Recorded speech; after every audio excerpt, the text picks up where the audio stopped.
Hello my YouTube family, my name is Mukesh Janwa and you are watching my YouTube channel. Students, previous class में हमने present perfect continuous tense पढ़ा था, लेकिन कई सारे students का जब हम ऑफलाइन क्लासेस लेते हैं तो उनको कन्फ्यूज़न रहता है। दो बड़े कन्फ्यूज़न हैं, तो मैंने यहाँ बोर्ड पर आज टॉपिक ही वही लिया है। एक तो प्रेजेंट कंटिन्यूस और प्रेजेंट परफेक्ट कंटिन्यूस टेंस में क्या डिफरेंस है, वैसे मैंने समझाया था लेकिन और डिटेल में समझाऊंगा। और दूसरा, प्रेजेंट परफेक्ट टेंस और प्रेजेंट परफेक्ट कंटिन्यूस टेंस में क्या डिफरेंस है, ये दोनों डिफरेंस आज के छोटे से लेक्चर में हम कंप्लीट करेंगे। बट गाइस, इफ आप में से कोई नया हो तो आप चैनल को सब्सक्राइब करके बेल आइकन को प्रेस करें। और ऊपर मैं पुराने वाले वीडियोस के लिंक दे रहा हूँ। टेंसेस चल रहे हैं, डीप में चल रहे हैं, स्कूल में जितना पढ़ा उससे बहुत ज़्यादा आगे मैं लेके जा रहा हूँ, तो आप पुराने वाले वीडियोज़ को देखें और उस वीडियो को लास्ट तक देखें। आइए हम स्टार्ट करते हैं। मैं आपके लिए क्वेश्चन भी ड्रॉप करूँगा। मैंने लिखा है वह खेल रहा है और वह 3 घंटे से खेल रहा है। स्टूडेंट्स, दोनों में डिफरेंस क्या है? Time limit.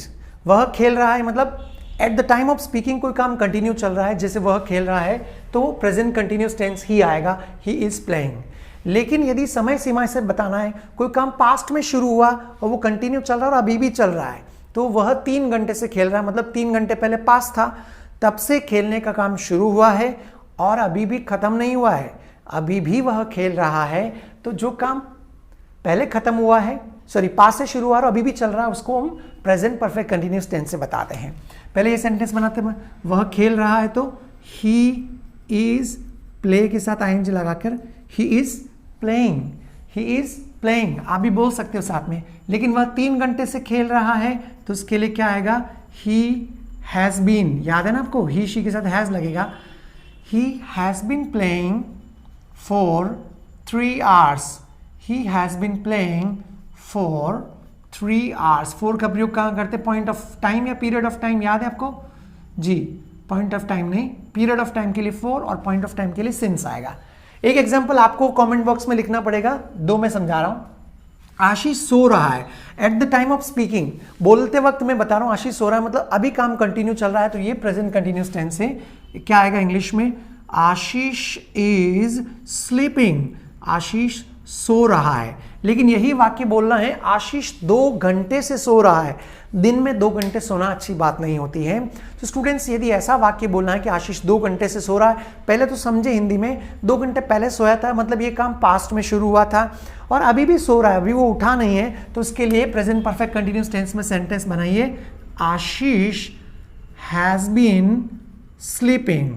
Ashish has been sleeping since 2 hours या सिंस 2 o'clock। सॉरी, मैंने 2 घंटे नहीं 2 बजे बोलना था, मुझे हिंदी में अलग लिखा था।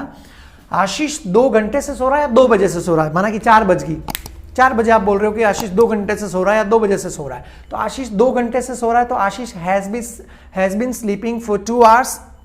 लेकिन यही वाक्य बोलना है कि आशीष 2 बजे से सो रहा है तो Ashish has been sleeping since 2 o'clock। Point of time है 2 बजे तो सिंस आ गए हैं। अब present continuous and present perfect continuous tense में आपको शायद डिफरेंस पता चल गया होगा। आपके लिए मैं एक सेंटेंस ड्रॉप कर रहा हूं, आपको कमेंट बॉक्स में लिखना है। नेहा इंतजार कर रही है। At the time of speaking मैं कह रहा हूं कि नेहा इंतजार कर रही है, इसका सेंटेंस आपको कमेंट बॉक्स में लिखना है। और साक्षी रविवार से इंतजार कर रही है, माना कि आज वेंसडे है और साक्षी रविवार से इंतजार कर रही है कि नया बैच कब शुरू होगा, तो इसके लिए क्या सेंटेंस बनेगा, दोनों ही आप कमेंट बॉक्स में रखोगे। ये पहला डिफरेंस है present continuous and present perfect continuous. अब लेते हैं present perfect tense and present perfect continuous tense. देखिएगा, दोनों में काफी ज्यादा सिमिलरिटीज है, काफी ज्यादा, दोनों करीब करीब एक सेंस भी देते हैं, डिफरेंस भी हम लोग डिस्कस करेंगे। सुनो, पहले दोनों जगह सही है, प्रेजेंट परफेक्ट टेंस और प्रेजेंट परफेक्ट कंटिन्यूस टेंस ऐसी स्थितियां जहां पर ये दोनों ही सही होते हैं। मैं पहले वो सेंटेंसेस आपको अभ्यास करवा रहा हूं। देखिए, he has slept for 3 hours। अब ये meaning he has slept for 3 hours का मतलब क्या है? फॉर एग्जाम्पल, कोई बच्चा दिन में सोया और वो अभी सो रहा है और आप कह रहे हो अब उसको जगा दें, वो 3 घंटे हो गए उसको सोते हुए। हम एक वाक्य तो ये बोलेंगे उसको 3 घंटे हो गए सोते हुए, या हम ये भी बोलेंगे कि 3 घंटे सो लिया है वो, अब उठा दे। वो 3 घंटे सो लिया है, अब उसको उठा ले, मतलब अभी भी वो सो रहा है, अभी उठा नहीं है, तो वो 3 घंटे सो लिया है और अभी भी काम कंटिन्यू चल रहा है, तो उसके लिए यूज करेंगे he has slept for 3 hours। Hindi में हम अलग अलग तरीके से बोलेंगे, लेकिन इसको प्रेजेंट परफेक्ट कंटिन्यूअस टेंस में भी बता सकते हैं, करीब करीब सेम मीनिंग निकलेगा। शब्दों का हेरफेर हो सकता है। 3 घंटे से सो रहा है, अब उसको उठा दे। यहां क्या था, वो 3 घंटे सो चुका है, वो 3 घंटे सो लिया है, अब उसको उठा ले। वो 3 घंटे से सो रहा है, तो शब्दों का हेरफेर, लेकिन मीनिंग सेम है। तो he has been sleeping for 3 hours, present continuous, present perfect continuous tense. मेरे ख्याल से समझ में आ रहा होगा आपको। नेक्स्ट पूछना है, how long have you learned English. जैसे कोई इंग्लिश का कोर्स कर रहा है और आप पूछ रहे हो भाई कितने समय से तुमने इंग्लिश का कोर्स ज्वाइन कर चुके हो, या कितने समय हो चुका है तुमको इंग्लिश सीखते हुए। तो हो चुका है मतलब काफी समय से काम चल रहा था, आप टाइम पूछ रहे हो अब तक कितना समय हो चुका है और अभी भी चल रहा है, तो उसके लिए आएगा how long have you learned English. और दूसरा structure present perfect continuous tense, simple आप पूछोगे तू कब से इंग्लिश सीख रहा है या कितने समय से इंग्लिश सीख रहा है, तो क्या आएगा how long have you been learning English. लेकिन शब्द अलग अलग है, मीनिंग एक जैसा। अब कुछ एक्सेप्शंस हैं जहां पे यही काम में आएगा प्रेजेंट परफेक्ट टेंस, ये काम में नहीं आएगा। मैंने लिखे ये एक्सेप्शंस, पहले बताया था ऐसी वर्ब्स जो कंटिन्यूअस टेंस में काम में नहीं आती हैं, तो कंटिन्यूअस टेंस में नहीं आएगा, आईएनजी नहीं आएगा, तो यही वाला टेंस मीनिंग वही देगा। मीनिंग दोनों का करीब करीब सेम है। जैसे देखो, how long have you known him, तुम कितने समय से उसको जानते हो।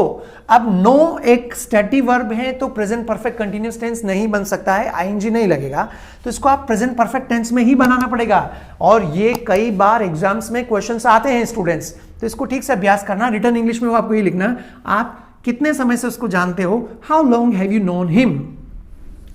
ये एक्सेप्शंस है ना, प्रेजेंट परफेक्ट कंटिन्यूअस टेंस में काम में नहीं आएगा, ये प्रेजेंट परफेक्ट टेंस में ही आपको यूज करना। She has been to hospital since Friday, means वो हॉस्पिटल में है फ्राइडे से, तो बी कंटिन्यूअस टेंस में यूज नहीं करना आपको, she has been to hospital since Friday, ये परफेक्ट टेंस में आएगा। आप ये मान लीजिए कि कुछ वाक्य ऐसे होते हैं, चाहे आप उसको प्रेजेंट परफेक्ट कंटिन्यूअस टेंस में यूज करना चाहो तो भी वो यूज नहीं होंगे। क्यों? क्योंकि उन वर्ब की कंटिन्यूअस फॉर्म नहीं बनती, तो आपको प्रेजेंट परफेक्ट टेंस में थर्ड फॉर्म का प्रयोग करके ही यूज करना पड़ेगा। मीनिंग वो करीब करीब इसका सेम देगा। तो ये बेसिक डिफरेंस है, एक कॉमन डिफरेंस जो बताया।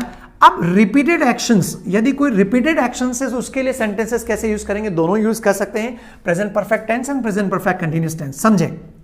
जैसे I have knocked several times, I don't think anyone's in, मतलब मैंने कई बार, रिपीटेड एक्शंस का अर्थ ही होता है कई बार दरवाजा खटखटा दिया है और कोई यदि आया नहीं है तो हम क्या बोलेंगे, आई डोंट थिंक एनीवन्स इन, मुझे नहीं लगता अंदर कोई है। तो इसको रिपीटेड एक्शंस को प्रेजेंट परफेक्ट टेंस से भी बता सकते हैं और प्रेजेंट परफेक्ट कंटिन्यूअस टेंस से भी बता सकते हैं। जैसे आई हैव बीन नॉकिंग, इसका मतलब ये होता है कि मैं काफी देर से नॉक कर रहा हूं, आई हैव बीन नॉकिंग, मैं दरवाजा खटखटा रहा हूं।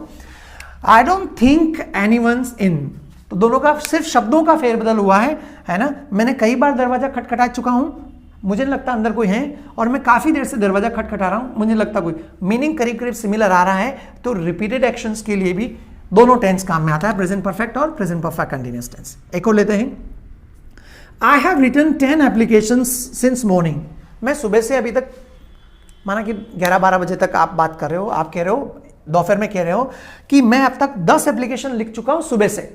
आपको अलग अलग एप्लीकेशन लिखने का टास्क दिया गया, तो आप कहोगे दोपहर तक कि मैं 10 एप्लीकेशन लिख चुका हूं। तो आप इसको इस रूप में भी बोल सकते हो कि मैं सुबह से एप्लीकेशन ही लिख रहा हूं भैया, तो I have been writing applications since morning. ये दोनों क्लियर डिफरेंस के साथ मैंने आपको एक्सप्लेन किया है अलग अलग एग्जाम्पल से। अब ऐसे एग्जाम्पल्स यदि आप बना सको और कमेंट बॉक्स में खुद रख सको। देखिए, तजुर्बा तभी बढ़ता है जब हम बहुत सारे सेंटेंसेस के ऊपर वर्कआउट करते हैं। मैंने आपको बहुत सारे सेंटेंसेस दिया, सिर्फ थ्योरी नहीं पढ़ा रहा हूं, I am giving you more and more examples. और जब ज्यादा एग्जांपल्स के साथ आप कोई टेंस पढ़ते हो तो उतनी ही ज्यादा क्लैरिटी आती। कम सेंटेंस कम एग्जांपल्स के साथ आपको हमेशा कंफ्यूजन के चांसेस रहेंगे। तो कैसा लगा ये सेशन, प्लीज आप ऑनेस्टली फीडबैक कमेंट बॉक्स में जरूर रखें। और दोनों ही कंफ्यूजन, और भी आपको कुछ लगे कि इनमें कोई कंफ्यूजन हो तो right your question into the comment box, I will try my best. It's enough, I will be back with the new tense. Till then, keep watching and keep learning. Thank you.